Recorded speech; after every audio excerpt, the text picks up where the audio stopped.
എൻ്റെ പേര് ആതിര. ഇതൊരൽപ്പം പഴയ കഥയാട്ടോ. ദേ, ഈ കാണുന്നതാണ് കൊടുങ്ങല്ലൂർ എന്ന എൻ്റെ കൊച്ചു ഗ്രാമം. ഈ കഥ നടക്കുന്നത് ഒരു 5 വർഷം മുൻപാണ്. കൃത്യമായി പറഞ്ഞാൽ ഞാൻ +1 പഠിക്കുന്ന കാലം. ദേ, ഈ ഇരിക്കുന്ന ചേട്ടന്മാരാണ് ഞങ്ങളുടെ നാട്ടിലെ പ്രധാന വായ്നോക്കികൾ. ഈ ചേട്ടന്മാരുടെ കണ്ണിൽ പെടാത്ത ഒരൊറ്റ പെൺകുട്ടി പോലും ഞങ്ങളുടെ നാട്ടിൽ ഇല്ലെന്ന് തന്നെ പറയാം. പിന്നെ ഇതെന്റെ മാത്രം കഥയല്ലാട്ടോ, എൻ്റെ ഏട്ടൻ്റെയും കൂടിയാ. അപ്പൊ നിങ്ങൾ ചോദിക്കും, ആരാണവ ഈ ഏട്ടനെന്ന്? അതൊക്കെ ഉണ്ട്, നിങ്ങളിതൊന്ന് കണ്ടു നോക്ക്. ഞങ്ങളുടെ നാട്ടിൽ കാണാൻ കൊള്ളാവുന്ന കുറച്ച് പെൺപിള്ളേരുണ്ടെന്ന് കരുതി ലോകത്തുള്ള സകല പൂവാലന്മാരും ഇങ്ങോട്ട് കെട്ടിയെടുത്താ ഇവിടെ ഉള്ള ഞങ്ങെന്തിയോടാ? നിന്റെ നാട്ടിലൊന്നല്ല പെമ്പിളേല്ലേ ഇങ്ങോട്ട് വന്ന് കയറാൻ? എന്റെ നാട്ടില് വേറെ പെമ്പിളേരില്ലാണ്ടൊന്നല്ല, നിങ്ങളുടെ നാട്ടിലൊക്കെ നല്ല ആമ്പിള്ളേരില്ലാത്തോണ്ടാ. ഞങ്ങളുടെ നാട്ടില് നല്ല ആമ്പിള്ളേരുണ്ടോ ഇല്ലെന്ന് ഇപ്പൊ കാട്ടിത്തരാടാ. അതിങ്ങനെ തല്ല് പിടിച്ചാലെങ്ങനെ?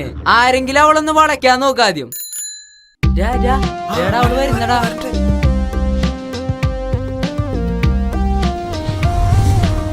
ആകെ മൊത്തം കളറായിട്ടുണ്ടല്ലോ.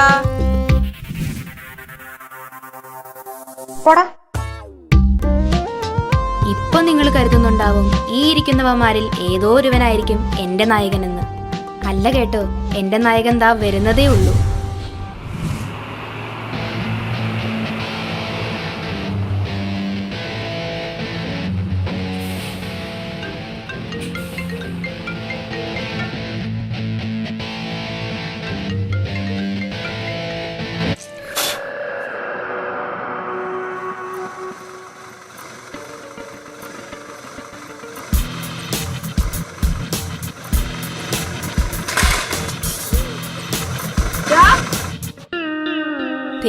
നിങ്ങൾ കണ്ടില്ലേ, നനഞ്ഞു കുളിച്ച് ചമ്മിയിരിക്കുന്ന ഈ ചേട്ടനാണ് എന്റെ കഥയിലെ നായകൻ.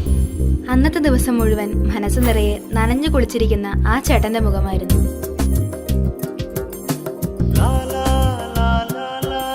അന്നൊരു മലയാള മാസം 1-ാം തീയതിയായിരുന്നു. ഞാനും എന്റെ ദൈവവും രാവിലെ തന്നെ അമ്പലത്തിൽ പോയി. അമ്പലത്തിലാണേൽ നല്ല തിരക്ക്.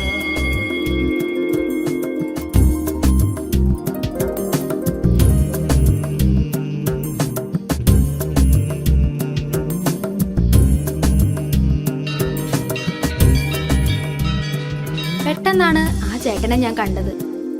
ആരുമായും അത്ര പെട്ടെന്ന് അടുക്കാത്ത ദേവു ആ ചേട്ടനുമായി നല്ല കമ്പനി.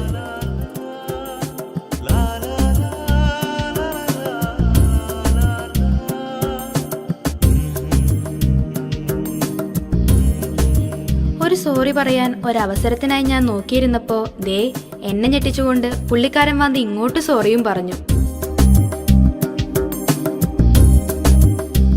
എന്നോട് ഇങ്ങോട്ട് വന്ന് സോറി പറഞ്ഞ ആ ചേട്ടനോട് എന്റെ ഉള്ളിൽ എവിടെയോ ഒരിഷ്ടം തോന്നി. ആ ചേട്ടനോട് ഞാൻ സോറി പറഞ്ഞപ്പോ എന്റെ ഉള്ളറിഞ്ഞ പോലെ എന്നെ നോക്കി ആ ചേട്ടൻ ഒരു ചിരിയും ചിരിച്ചു. പിന്നെ അങ്ങോട്ട് മുടിഞ്ഞ പ്രണയമായിരുന്നു. അത് പിന്നെ വീട്ടുകാരറിഞ്ഞു, നാട്ടുകാരറിഞ്ഞു, ബന്ധുക്കള് മൊത്തം അറിഞ്ഞു.